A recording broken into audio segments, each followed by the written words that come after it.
ഇതാദ്യം എങ്ങനെയാണെന്നറിയോ? ഇങ്ങനെ പൊട്ടി ഇങ്ങനെ ഇങ്ങനെ പൊട്ടണം. ആ ലാവ് പൊട്ടും പോലെ.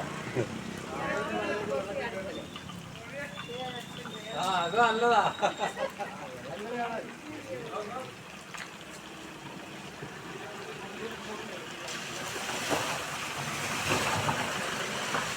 നമ്മളൊരു ഈ കഴിഞ്ഞ മാസം 20 ലിറ്റർ വെള്ളം അധികം എടുത്തെന്ന് പറഞ്ഞിട്ട് 1200 അടയ്ക്കാൻ പറഞ്ഞിട്ടുണ്ട് വാട്ടർ അതോറിറ്റിയിൽ നിന്ന്.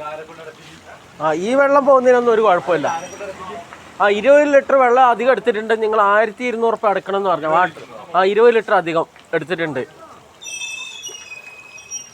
അതാണ് നമ്മളെ കേരള സർക്കാരും വാട്ടർ അതോറിറ്റിയും.